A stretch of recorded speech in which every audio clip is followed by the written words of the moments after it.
Welcome di Connected Podcast, the best podcast in Indonesia.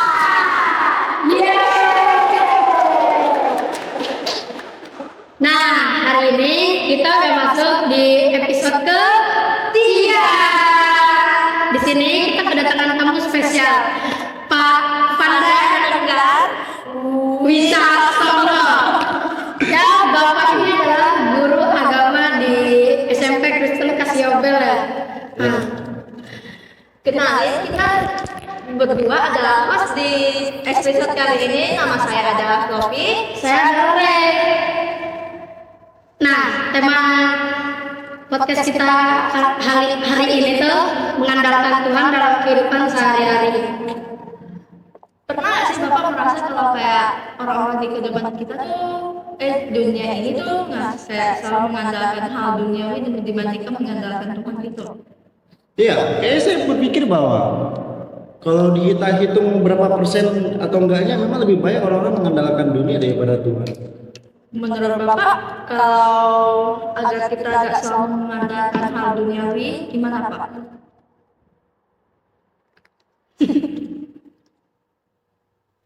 Ya, kayaknya saya pikir untuk supaya kita gak mengandalkan duniawi, memang pertama pengenalan akan Tuhan sih, itu jauh lebih utama di dalam kehidupan kita. Nah, kalau kita kan biasa tuh kayak sering lupa ibadah gitu. Kayak kita tuh ada sebenarnya kepikiran ibadah gak nih. Tapi kayak kita males gitu gimana cara hilanginnya sih, Pak? Sebenarnya nggak ada cara menghilangnya, tapi lebih cara untuk mengatasi ya. Saya juga sering lucu kayak pada anak-anak yang kayak sudah tahu besok mau ibadah tapi tidak mau tidur awal atau kadang-kadang kesiangan jadinya. Tapi emang cara mengatasinya yang pertama kontrol diri tentang bagaimana untuk manajemen waktu. Oke, itu pertama, dan kedua minta untuk Tuhan. Misalnya kalau saya dulu belajar untuk minta supaya saya bisa bangun pagi dengan tepat, saya berdoa sama Tuhan. Oke, Tuhan, aku besok pagi mau bangun, ada kegiatan penting, jadi tolong minta bantu bangunin. Pasti bangun, gitu caranya.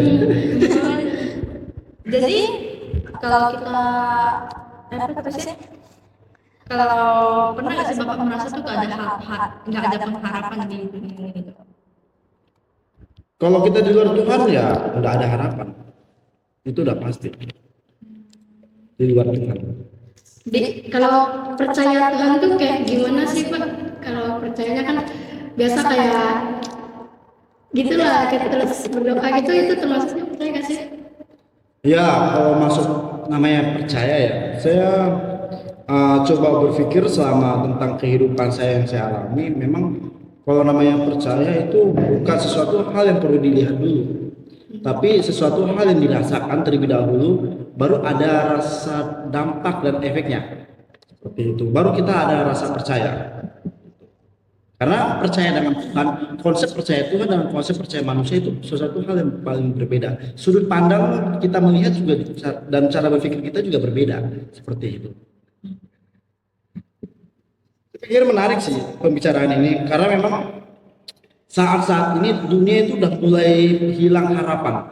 Saat-saat ini orang-orang udah mulai haus akan duniawi. Bahkan saya sering juga lihat di usia-usia relatif muda lebih pada enak-enak, kayak pergaulan bebas, kehidupan yang terlalu membuat mereka bahagia rasanya. Tetapi itu yang membuat dampak begitu banyak anak-anak muda yang hancur. Dan ini menjadi kemirisan di dalam kita orang-orang percaya Tuhan.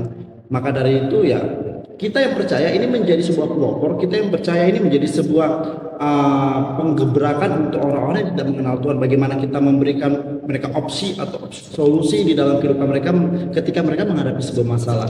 Dan saya senang melihat akan hal itu, dan itu menjadi tugas setiap kita semua.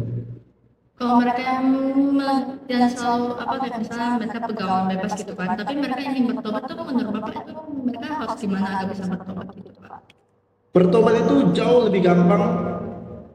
Caranya adalah ketika orang tersebut menyadari akan keberdosaannya dia. Ketika orang itu menyadari bahwa ketidaklayakan dia di dalam Tuhan, maka dari itu dia perlu bertobat. dan kembali kepada firman yang benar, di mana dia sudah diciptakan oleh Tuhan baik, dan kemudian Tuhan sudah menebus ketika dia percaya dan Kristus sebagai juru selamat dia, itu sudah dikatakan bertobat. Jadi yang sulit adalah bukan tentang ketika saya mau bertobat, bukan seperti itu. Yang sulit ada ketika selepas kita bertobat, mampu nggak kita melakukan setiap firman Tuhan. Itu yang sulit di dalam kehidupan kita. Jadi memang ya, perkara pertobatan itu simpel, tetapi yang sulit adalah ketika kita selepas itu. Saya pikir demikian. Nah, kalau kita berserah itu kayak berserah gimana nih? Kayak kita pasrah gitu, apa langsung ngasih semua hidup kita kepada Tuhan gitu kan? Ya, kalau itu saya setuju dengan mengasihi seluruh kehidupan kita kepada Tuhan, karena di firman Tuhan bahwa katakan kita ini bukan lagi milik dunia, ataupun tubuh kita ini bukan milik kita, tetapi milik kemuliaan Tuhan. Jadi semua kehidupan kita itu milik Tuhan, tetapi yang membedakan adalah yang membedakan pasrah dengan berserah itu sesuatu hal yang berbeda. Kalau berserah itu bagaimana kita menaruh seluruh kehidupan kita, tetapi di dalam situ ada sebuah action, tindakan mau bergerak. Sedangkan kalau orang yang pasrah dalam arti ya sudah nggak mau ngapa-ngapain gitu, soal ya udahlah, ujung-ujungnya apa, nasib, ujung-ujungnya sudah memang begitu kok hidup ya, gitu. Itu namanya pasrah. Jadi ya berserah adalah hal yang paling penting di dalam kehidupan kita, dan utama bagaimana kita menyerahkan total dalam kehidupan kita seperti itu. Ya memang perlu kita berpikir kembali kalau hidup kita ini bukan sesuatu hal yang mudah untuk kita jalani. Namanya mengandalkan Tuhan. Kalau ditanya balik, sudah berapa jauh kalian berdua mengandalkan Tuhan? Pasti bingung. Karena memang namanya mengandalkan Tuhan itu bukan sesuatu hal yang bisa kita definisikan. Kemudian ya susah, tetapi kita bisa rasakan ketika kita mengalami pertumbuhan rohani kita. Di situ kita merasakan bagaimana kita mengandalkan Tuhan. Kalau Bapak bagaimana caranya Bapak mengandalkan Tuhan itu?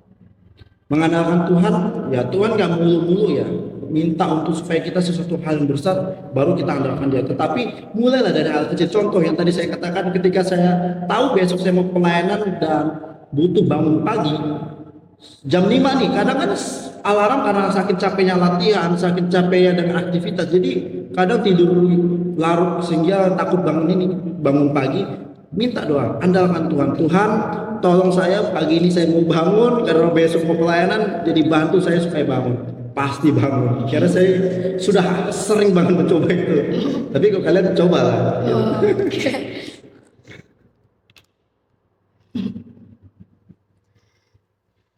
Nah, kan biasa kalau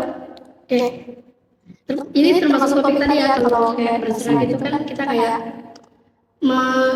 ini kita kita taruh hidup kita sepenuhnya dalam Tuhan itu. Nah, kalau misalkan ya kita udah menaruh seluruh hidup kita di dalam Tuhan, tapi kita tidak ada gerakan action gitu, itu gimana?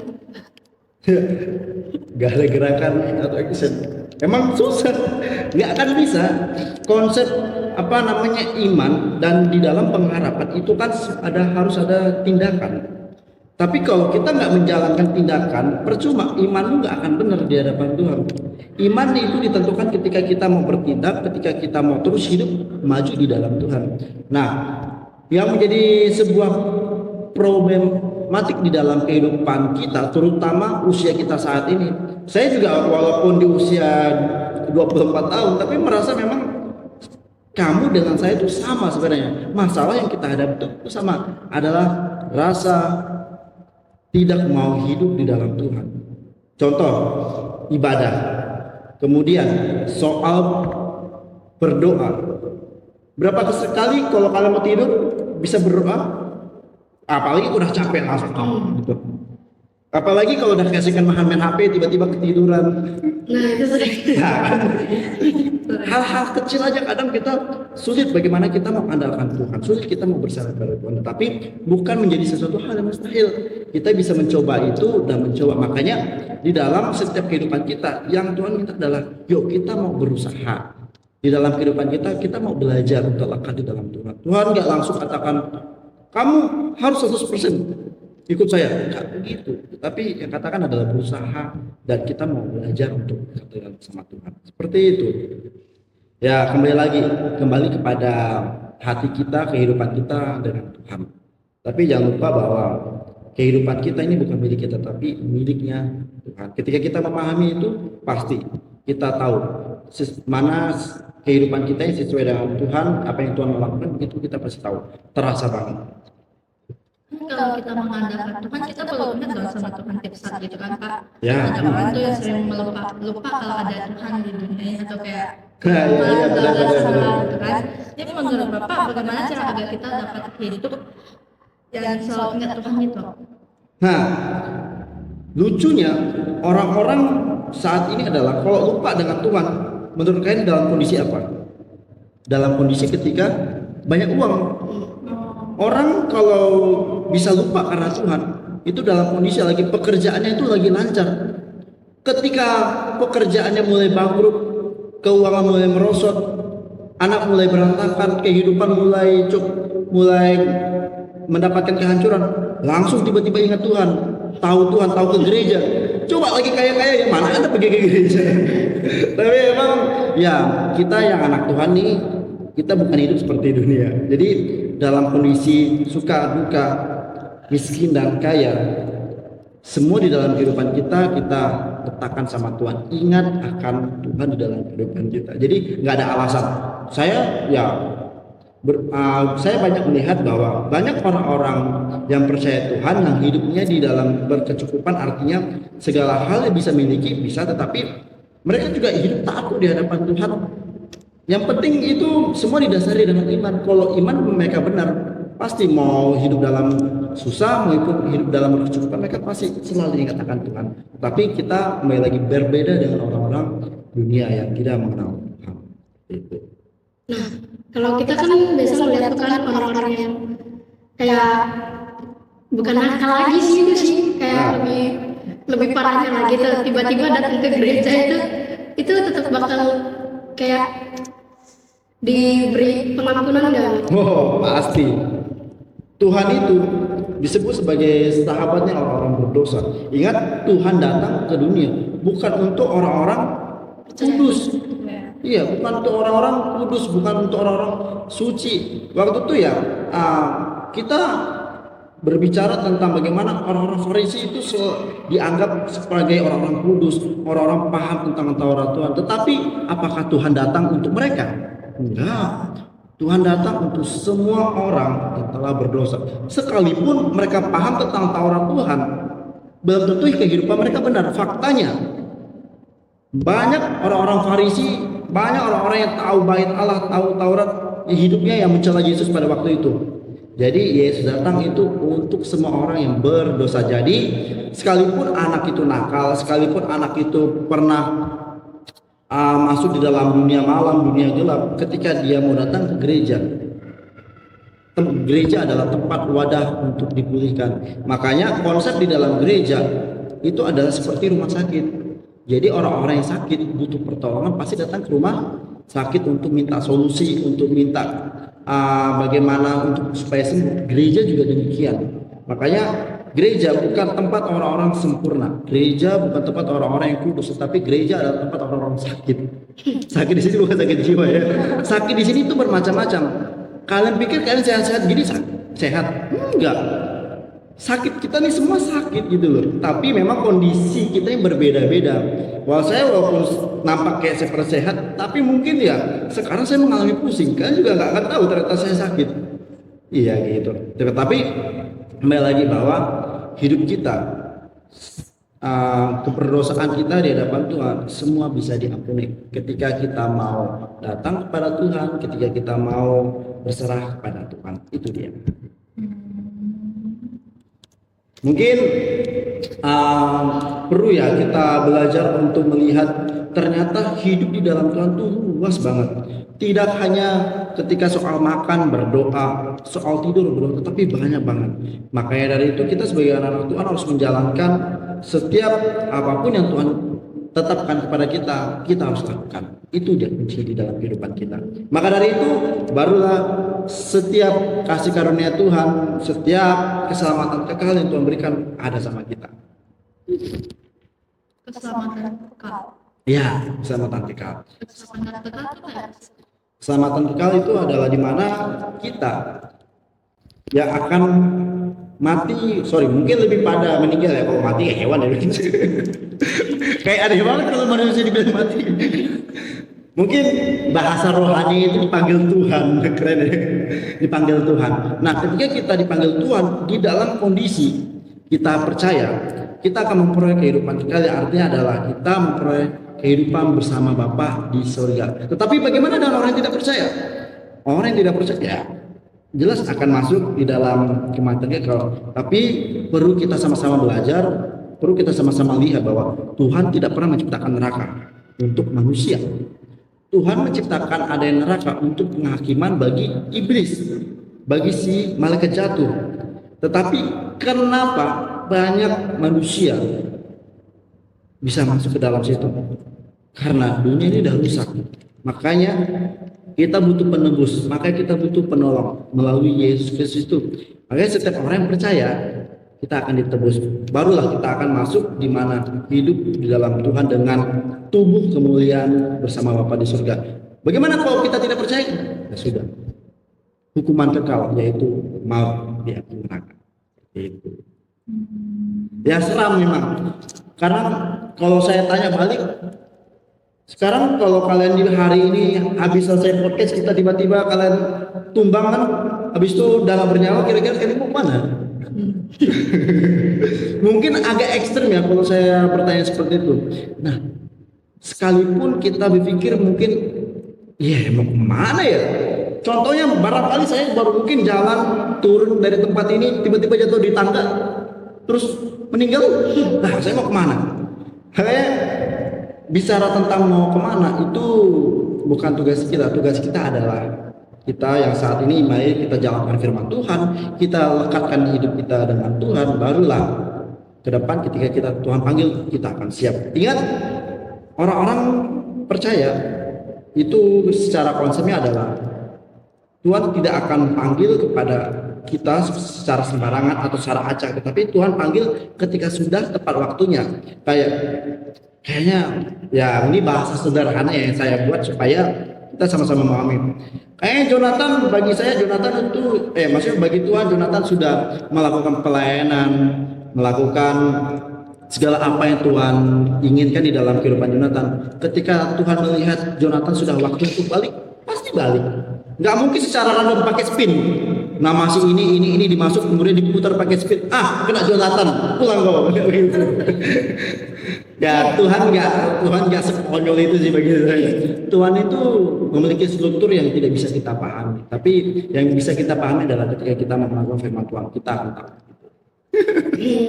Nih Pak, kalau misalkan kata Bapak tadi kita bakal dipanggil sesuai waktunya nih kan. Kalau memang kita kayak bunuh diri gitu, itu bakal kena hukuman maut juga.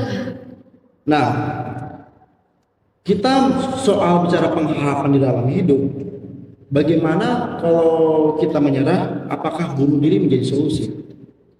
Ingat nggak waktu itu ketika Petrus menyangkal Yesus ketiga kalinya? ya. Padahal Petrus yang selalu berkorban-korban pengen ikut Tuhan segala macam, tiba-tiba ketika ada sesuatu hal, Petrus langsung menyangkal, Petrus langsung secara langsung menghayati Yesus. Yudas karena dia seorang bendahara di dalam pelayanan mereka waktu itu, Yudas menjadi tergiur soal uang dan akhirnya dia menjual Yesus. Dan apa yang Yudas lakukan? Mengkhianati Yesus. Tetapi yang membedakan kedua hal ini adalah di mana Petrus masih mau bertobat, sedangkan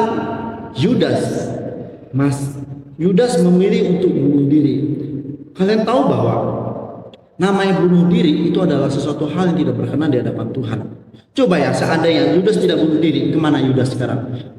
bersama Bapa di surga. Mungkin sekarang dia punya punya kitabnya sendiri. Kayak Petrus kan punya menulis kitab. Mungkin kalau Yudas sebagai murid Yesus tidak bunuh diri dan menyadari bahwa dia itu salah dan bertobat, pasti dia memiliki kitab sekarang. Mungkin gitu. Tetapi karena dia merasa tidak layak, dia merasa memiliki keterpurukan di dalam kehidupan dia, akhirnya dia bunuh diri. Bunuh diri bukan sesuatu hal yang berkenan di depan Tuhan. Dan makanya Tuhan tuh selalu menawarkan kita solusi. Solusi di dalam setiap masalah kehidupan kita, ada solusi di dalam Tuhan. Setiap tantangan di dalam kehidupan kita selalu ada solusi di dalam Tuhan. Itu aja kuncinya. Jadi kita konsep dalam berpikir kita, paradigma kita untuk melihat cara Tuhan bekerja dalam kehidupan kita adalah satu. Setiap masalah ada Tuhan yang selalu bekerja di dalam kehidupan kita. Itu aja. Jadi ya sekarang lah kita coba belajar lah hal-hal sendiri lah untuk saat ini untuk dekat sama Tuhan. Bagaimana cara seperti yang bisa kita lakukan. Kan gitu. Dia dalam berharapan sama solusi kita dalam kehidupan kita itu satu-satunya hanya kepada Tuhan. Ya benar, Tuhan Yesus Kristus sebagai juru selamat di dalam kehidupan kita. Hanya dia satu-satunya, tidak ada yang lain. Manusia tidak bisa menyelamatkan kita. Pohon besar tidak bisa menyelamatkan kita. Batu-batu ataupun patung tidak bisa menyelamatkan kita. Yang bisa menyelamatkan kita adalah Tuhan Yesus. Karena sebagai yang menciptakan kita, sebagai yang memberi kita nafas kehidupan adalah Tuhan Yesus. Jadi kita ya tetap mengandalkan yang menciptakan kita.